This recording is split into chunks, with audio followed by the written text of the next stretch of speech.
আসসালামু আলাইকুম। বিনিয়োগ ইন বিডি স্টক চ্যানেলে আপনাদের সবাইকে স্বাগতম। প্রথমেই জানিয়ে রাখি, স্ক্রিনে আমার হোয়াটসঅ্যাপ নাম্বার আছে। মান্থলি মেম্বারশিপ নিতে চান তাইলে আমাকে মেসেজ দিতে পারেন, আমি জানিয়ে দেবো কিভাবে করতে হয়। আর স্টক সাজেশন চাইলে সেটা হচ্ছে আপনারা ইউটিউবের এই ভিডিওর কমেন্টেই বলেন, কারণ মেসেজ দিয়ে লাভ নাই। অনেক মানুষ মেসেজ দিয়ে, আমি নিজে দেখারই সুযোগ পাই না। কমেন্টে যদি আপনি মেসেজটা দেন তাহলে কমেন্টে আপনারা যদি আমি মনে করেন আপনি বলেন ভাই ডমিনেন্সটা একটু বলেন, তো কমেন্টে আপনারা বললে আরো 10 জন কমেন্টে দেখে তারও উপকার হবে।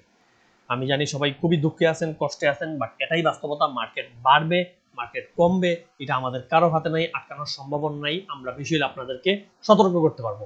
এবং দুনিয়ার নিয়মই হচ্ছে যখন বাড়বে তখন সেল দিয়ে প্রফিটটা নিবেন, যখন কমবে তখন কিনবেন না, বসে থাকবেন। এটা তো দুনিয়ার নিয়ম, এটা তো বাস্তব নিয়ম, এটা তো সবাই চায়। এখন আপনি আমি যদি সেল না দেই, এটা আমাদের ব্যর্থতা, এটা কাউকে বলে লাভ নেই। যাই হোক, চলেন দেখুন মার্কেটে আজকে মাত্র 38টা কোম্পানি প্লাস, 306টা মাইনাস, 49টা একই জায়গায়। আজকে 68 পয়েন্ট মাস। দেখেন আলকে শুধু টেক্সটাইল যারা বাকি, বেশিরভাগই সেক্টর ডাউন, এবং টেক্সটাইলের টাকা যা ঢুকে ঢুকছে। এবং দেখেন বিনিয়োগ কত কম, ট্রেড ভলিউম মাত্র 621। 2 সপ্তাহ আগেও 1400 কোটিতে ছিল, 621-এ কেন আসলো? এই যে আরো 700-800 কোটি, এই টাকাটা কই গেল? এই টাকাটা মানুষ লাভ করে পকেটে এনে বসে আছে, যাতে সূচক আবার নিচে আসো, আবার এই স্টক গুলাই কম দামে কিনবে। তো এই মেকানিক্সটা আপনাদের বুঝতে হবে। দেখেন লাল, চারিদিকে লাল। টিরিল দেখেন, টিলিল 9.5%, টিলিল আজকে পুরো মাইনাস। খেয়াল করেন এই টিলিল 95 টাচ করছে। আমার মেসেজ দিচ্ছেন এক ভাই, একজন না মাল্টিপল জন। একজনেরটা আমার স্পেশালি মনে আছে, উনি বলছেন যে উনি টিলিল এরকম 60 টাকা 70 টাকায় কিনছেন, উনি সেল দেন নাই, বসে আছেন, এখন নেমে গেছে। দেখেন ওনার সেম দামেই চলে আসছে। আরেকজন 80 টাকায় কিনছেন, 95 টাকা, একটা শেয়ার 25 টাকা থেকে 80 টাকায় চলে গেছে, আপনি ওইটা সেল দেন নাই, আপনি ওইটা 95 গেলে সেল দেন নাই, বসে আছেন। এখন ভাই আপনি তো লস করবেন। এই জিনিসগুলো আসলে শুনলে আমার কষ্ট লাগে, কিন্তু এগুলো বাস্তবতা আপনারা বুঝতে হবে। আর না হলে আপনি কোনো অ্যানালিস্টের সাথে চলে একটা স্টকের স্টপ লস নেন, একটা স্টকের লাভ লস কই বাড়বে নামবে এগুলো খেয়াল করেন।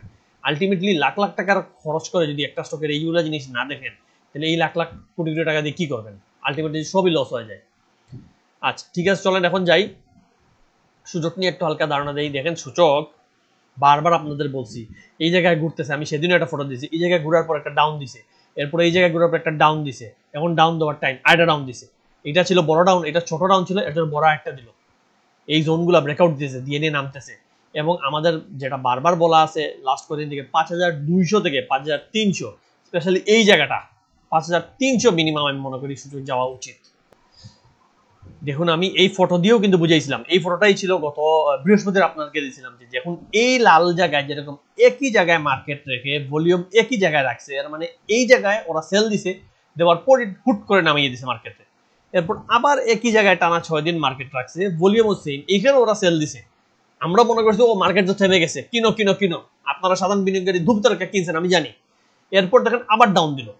এই জায়গাগুলো তো আপনারা নিজে বুঝতে হবে, এটা আমি গতদিনই বলছি, অনেকে আমার কথার দাম দেন নাই। এটাই তো বাস্তবতা, আমরা অ্যানালিস্টরা এই জিনিসগুলো আপনাদের সতর্ক করে দেবো, না শুনলে কিছু করার নাই। এই দেখেন এটা 8 সেপ্টেম্বর আমার প্রথম মেসেজ গ্রুপে আমার 8 সেপ্টেম্বর, আজকে 21 সেপ্টেম্বর। আমি কি লিখছি? আপনাদের যেসব স্টক প্রফিটে আছেন সেগুলো প্রফিট নেন, এমনকি আজকে নেওয়া উচিত ছিল। আমি আমার স্টক আজকে সেল দিছি, যেগুলো দাম কমে গিয়েছে, হয়তো সুযোগ পেলে এগুলো এবার 2-3 টাকা কমে কিনবো। শুধু আমি না, আমার গ্রুপের অনেকেই মেসেজ জানিয়েছেন যে তারা আজকে স্টক সেল দিয়েছেন। এই জায়গায় আমি জানিয়ে দিচ্ছি 8 সেপ্টেম্বর যে প্রফিট নেন ভাই, প্রফিট নিয়ে নেন।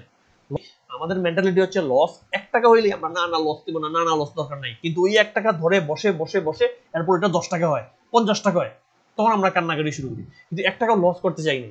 এই মার্কেটে ভাই কোনো বাপের বেটা নাই যে 1 টাকাও লস করে নাই, যে বলতে পারবে যে আমি জীবনে লস করে সব লাভ করছি। প্রত্যেক মানুষই লস করছে, আমিও লস করছি। কিন্তু আমাদের ফাইনাল টার্গেট কি? যে আমার পোর্টফোলিওতে লসটা কম হবে, লাভ বেশি হবে। 10 টাকা লস করলে 100 টাকা লাভ করবো, 20 টাকা লস করলে 200 টাকা লাভ করবো, আমার লাভটা যেন বেশি হয়। মিনিমাম 20 টাকা লস করলে আমি যেন 30 টাকা লাভ করি, 25 টাকা লাভ করি, যাতে আমার লাভ লস কাটাকাটি হয়, কিছুটা লাভ থাকে, আমার মূলধন যাতে নষ্ট না হয়। এটা হচ্ছে আমাদের মেইন টার্গেট।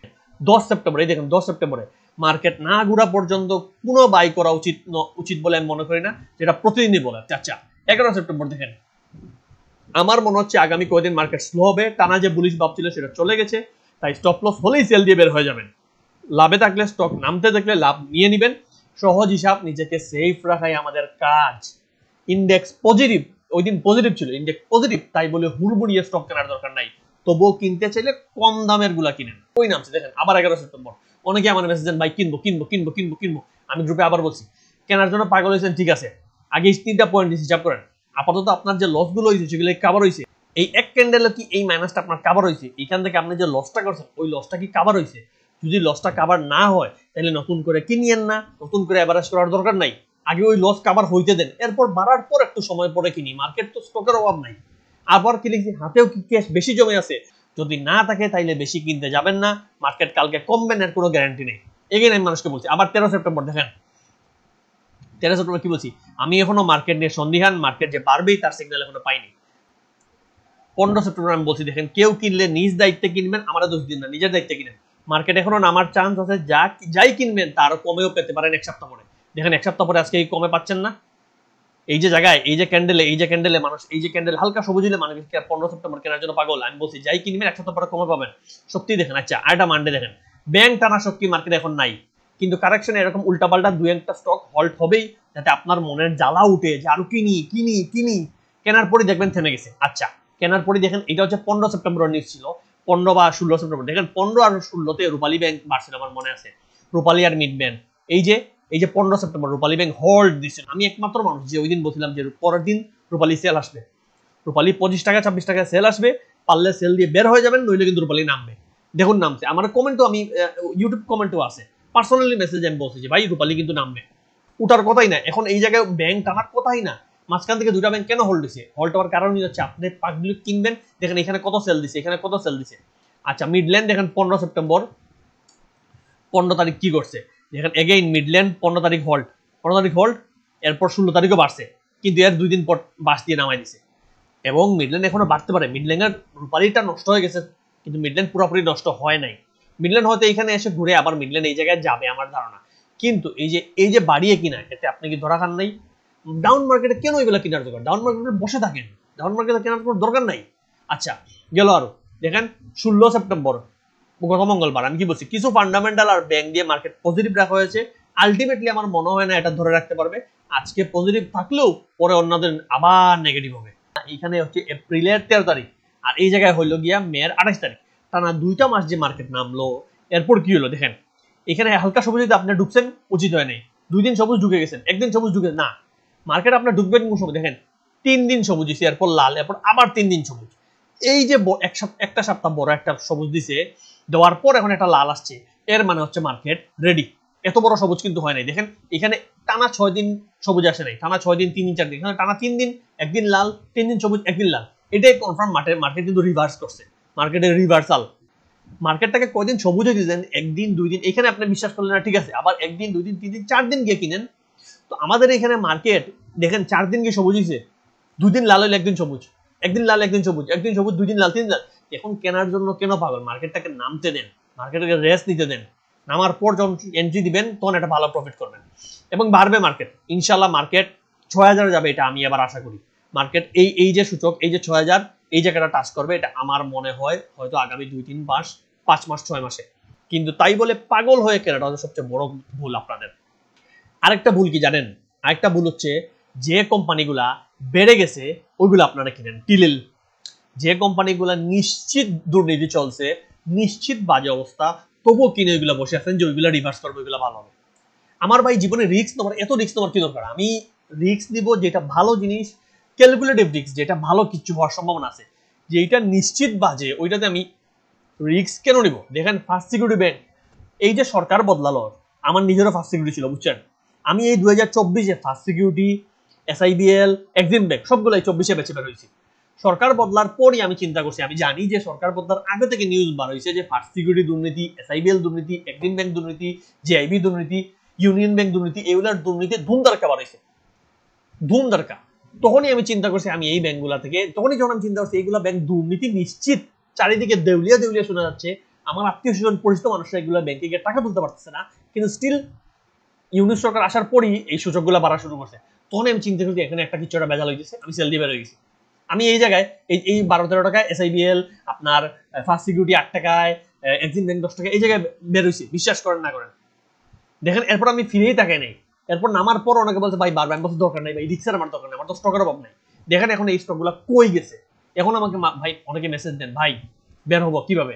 এখন কি উত্তর দেব? উত্তর তো নাই আমার কাছে, আমার স্টকের অভাব নাই। আপনি এসআইবিএল এর অবস্থা দেখেন, আচ্ছা এই যে নামছে দেখেন বাজে বাজে কোম্পানির, এগুলো অবস্থা দেখেন। ফার্স্ট সিকিউরিটি দেখেন, আচ্ছা টিলিল, এটা তো দেখেন কত বাড়ছে, কেন এটা আছে? ওরিয়ন ইনফো কত বাড়ছে, বাড়ার পর এখানে কেন থাকবেন? আইএসএন বাড়ছে, বাড়ার পর তো নামবে। ইনটেক এগুলো বাড়ার পর তো নামবে, এগুলো তো বুঝার জিনিস, যেগুলো অনেক বাড়ছে সেগুলো নামবে। সিপাল, সিপাল কত বাড়ছে, নামছে, নামার পর একটা 30 টাকার থেকে 60 টাকার দিকে গেছে। এবং সিপাল একটু গেমলিং আইটেম, এগুলো নামছে আবার উঠবে আবার নামবে, এগুলো থেকে আপনি ফার্স্ট সুইচ করবেন, বসে থাকবেন না। ডমিনেন্স দেখেন, ডমিনেন্স ডাবল হয়েছে, ডাবল হওয়ার পর আমার থাকার কি দরকার? ডাবল হওয়ার পর আমি সেল দেই, সেল দিয়ে আবার নামক কিনি। এক্সিম ব্যাংক দেখেন, এই যে এক্সিম ব্যাংক, এক্সিম ব্যাংক দেখেন কত নিচে নামছে, কই ছিল এক্সিম ব্যাংকটা? দেখেন কই ছিল, আমি বলি 24-8 টাকায় আমি সেল দিবার আপনাকে বিশ্বাস করি। দেখেন এরপরে দেখেন আর উঠছে, এটা কিন্তু ট্রেন্ড রিভার্স করেই নাই, ও কিন্তু ফুল ডাউন ট্রেন্ড। ডাউন ট্রেন্ড মানে কি, আমি নামবই নামবই নামবই, মাঝখানে দুই একটা আপ দিতে পারি, আবার নামবো নামবো নামবো, নেমে মাঝখানে দুই একটা আপ দিব, এটা হচ্ছে ডাউন ট্রেন্ড। সো এই ডাউন ট্রেন্ডের রিস্কের স্টকে আপনি ঢুকবেন না, আপনি ঢুকবেন আপ ট্রেন্ডের স্টকে।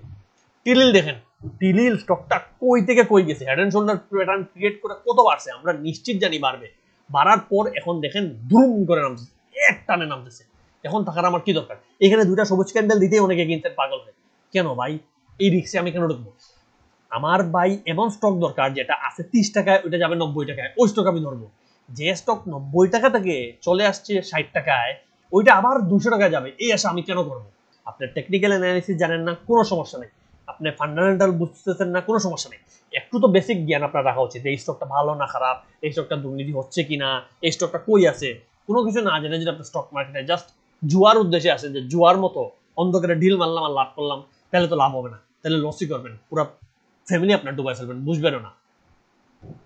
কিন্তু দুঃখটা লাগে যে প্রচুর মানুষ আমাকে মেসেজ দিয়ে বলছেন, ভাই আমি 5 লাখ টাকা লস, আমি 10 লাখ লস হয়ে গেছে, আমার 2 লাখ টাকা লস হয়ে গেছে।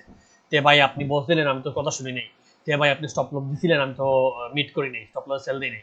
আমি 80 টাকায় কিনছি, আমি বললাম ভাই আপনার তো ওইটা 78 টাকায় স্টপ লস। ভাই এটা তো আমি আসলে খেয়াল করি নাই, আমি আসলে ভাবছি বাড়বে বাড়বে। এখন ভাই আপনাকে ভাই সব রুলস বলে দেওয়া, নিয়ম বলে দেওয়া, পরে যদি এইগুলো জায়গায় নিজে নিজে ডিসিশন না নেন, আমি কিভাবে বলি আপনারা সেল দেন? আমি তো ডাইরেক্টলি বলতে পারবো না। আমি যদি ডাইরেক্টলি বলি যে ভাই এখনই সেল দেন, এখনই সেল দেন, একটা 100 জনের গ্রুপ, 200 জনের গ্রুপ, আমি একসাথে বলবো সবাই সেল দেন, সবাই সেল দেন, বা সবাই বাই করেন, সবাই বাই করেন, এটা তো হয়ে যাবে পুরো গেমলিং। আমাদের ধর্মীয় দিক থেকে, ইসলামিক দিক থেকে এটা হচ্ছে হারাম, 1 নম্বর কথা। 2 নম্বর কথা, আপনারা যদি আমি একসাথে সেল দেন, একসাথে সেল দেন, একসাথে বাই করেন, এটা হচ্ছে বেআইনিও, আমাদের আইনেও এটা মানে না। তো দুই দিকে আমি নেগেটিভ ভুল কাজ করতেছি। 3 হচ্ছে, আপনারা আমি সেল দেওয়াইলাম, বললাম ভাই সেল দিয়ে দেন, এরপর কালকে 1 টাকা বাড়লেই আপনি এসে আমরা বললেন ভাই আপনি সেল দিতে বললেন, এখন তো বেড়ে গেল। আবার আপনারা আমি বললাম ভাই সেল দিয়ে না, ধরে রাখেন, কালকে 1 টাকা কমে গেল, তখন এসে আপনি আমার দিবেন ভাই আপনি তো বললেন ধরে রাখতে, এখন তো কমে গেল।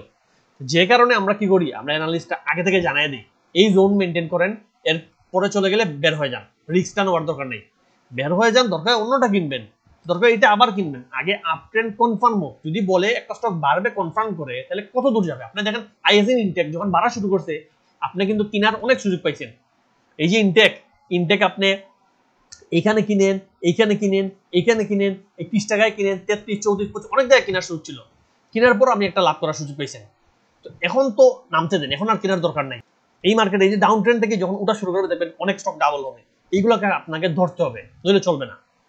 ফেক ডিল দেন, ফেক ডিল আজকে ভালো বাড়ছে, অনেক ভলিউম হয়েছে, আমি বলবো কালকে নামতে দেন, কালকে হয়তো কিছু নামতে পারে, একটু নামলে ফেক ডিল খুব একটা নামবে না। দেখেন ফেক ডিল এই যে 24 অগাস্ট থেকে আজকে 1 মাস, অগাস্ট সেপ্টেম্বর 1 মাস হয়ে গেছে, ফেক ডিল কিন্তু 18 টাকার নিচে যায়নি।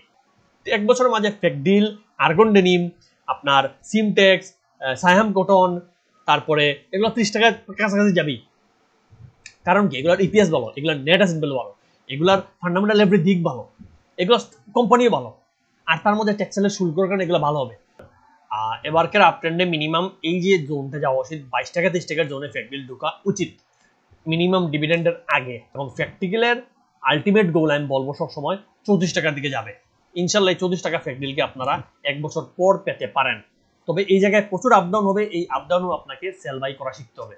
আচ্ছা দেখেন argon denim, same company, same ডিজাইনের কোম্পানি, ভালো কোম্পানি, এবং আর্গন ডেনিমও 22 টাকার মতো যাওয়ার। ফ্যাক্টিল, আর্গন ডেনিম এগুলো আমার মুখস্থ, 20-22 সিমটেক্স 22, সবগুলো 22 টাকার জন্য মুখস্থ, সেম দাচের কোম্পানি, একটা সেম স্টাইলের কোম্পানি। দেখেন তো এটাও 22 টাকা থেকে 23 টাকায় মিনিমাম যাওয়া উচিত। হাওয়াল টেক্সটাও কিন্তু এখানে একটা একই জোনের ভিতরে থাকাটা কনফার্ম করছে, এই যে জোনটা ব্রেকআউট দিছে, এই যে একই জোনের ভিতরে আপ ডাউন করে হাওয়াল টেক্স ঘুরতেছিল, এই যে ব্রেকআউট দিছে তখনই ঢোকার একটা চান্স ছিল। এখনো যদি ঢুকেন হাওয়াল টেক্স ওটা ভালো পারফর্ম করবে আশা করছি, কারণ ভলিউম আছে এবং হাওয়াল টেক্স ফান্ডামেন্টালি ভালো। এই যে এই জোনটা হাওয়াল টেক্স আমাদের নেক্সট টার্গেট, ড্র করে দিয়ে দিলাম। আচ্ছা, তশরিফা নিয়ে যদি বলি, তশরিফা দেখেন, তশরিফার টার্গেটে যে আমার আঁকাই আছে 26 টাকা আমাদের টার্গেট। তশরিফা যদি কেউ কিনেন, তশরিফা একই জায়গার মধ্যে ঘোরাফেরা খাচ্ছে, আমার মনে হয় 26 টাকার তশরিফা খুব ইজিলি যেতে পারে। এটা থাকলে 26 পর্যন্ত হোল্ড করতে পারেন। এরপর শাসা ডেনিম, এগেইন শাসা ডেনিমও কিন্তু টেক্সটাইলের ভালো কোম্পানি, কিন্তু এটাও কিন্তু বলতে ভুলে গেছি। শাসা ডেনিমও যদি কিনে রাখেন, হোল্ড করেন, এগুলো জায়গায় কিনলে ভালো। নতুন কেনার আগে একটু দেখেন লাল খায় নাকি, মার্কেটে লাল খাইলে কিনেন। শাসা ডেনিম যদি বাড়ে, শাসা ডেনিম কিন্তু মনে রাখবেন এগুলো কিন্তু মোটামুটি ভলিউম পাচ্ছে। শাসা ডেনিম আমি যেটা মনে করি এই যে 27 টাকার জোন মিনিমাম ক্রস করা উচিত শাসা ডেনিমের। এই যে 27 টাকার জোনটা 27 ডেনিম যাবে ইজিলি। আমি একটু ড্র করে দিই যে মিনিমাম 27 টাকায় শাসা ডেনিম আসা উচিত। এগেইন এগুলো হচ্ছে ডিভিডেন্ডের আগে যদি নাও হয় তাহলে ডিভিডেন্ডের পরে যাবে।